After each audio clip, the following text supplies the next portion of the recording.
Hello everyone and welcome to a new video where I will be showing you how to do the Spooky Festival the most reliable way possible. Now, you may be thinking, how are you doing this and what gear do you have? So, the gear you are going to need for it is a full bat person. It is basically required, as well as a bat pet or sheep pet, depending on also other gear. So, the gear for weapons, you would need Frozen Scythe, Livid Dagger, a Runan's Bow, or instead of the Livid Dagger, you could also use a Tactician Sword. Now, what makes this entire setup work is the ridiculous reforge on the Bat Person helmet. Now, basically, you're going to need 2 necrotic. You can do candied on one of them, and a ridiculous on your Bat Person helmet.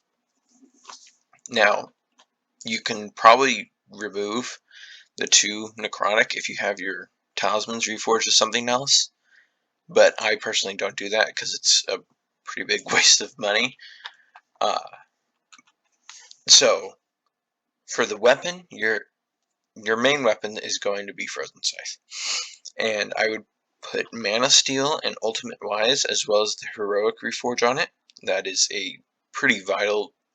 Those are all pretty vital to it, and Mana Steel is a lot better to use for it than any other type of enchant. The Fabled Livid Dagger is also for the Ridiculous Bat Person helmet, since the Ridiculous bonus removes 20 crit chance and adds 50 mana. So if you hold a Livid Dagger, you can do it like 5 more times. And then the Runan's Bow is for the Mega Bat when it spawns. Now, for the pet, you would probably want to go bat unless you don't have enough mana. I would go sheep, but normally I would say go bat, and then with this setup with the Livid Dagger and Frozen Scythe, because the bat gives 17% chance for Candy Lover and this doesn't. And now for the spots, you need to go to the Spider's Den for all of the spots.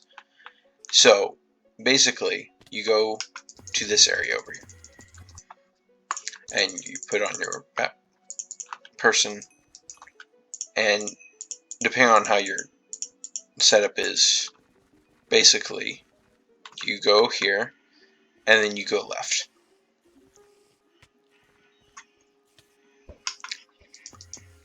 Once you're here, this is basically where you're going to start the spooky event, and you're going to basically do this over here. And then you're going to go this way, throw some up here, and then go down. Usually there's a whole bunch right here, and then you go down this way.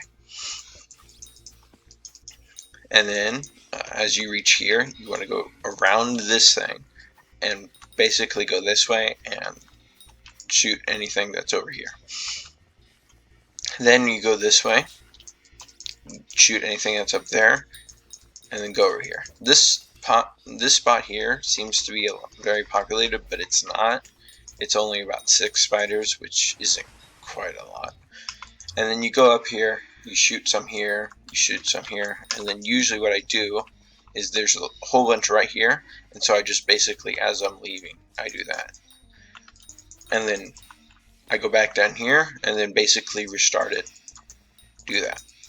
So that's the route that I use. It's pretty efficient. It's gotten me like max 6,500 candy in one event, or candy points I should say.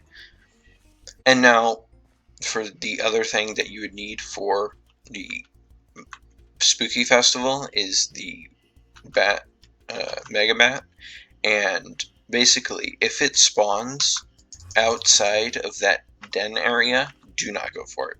It is not worth it at all, because if you're over here and it spawns over here, it's going to be a pain to get it, and you would be way better off killing the spiders in the den.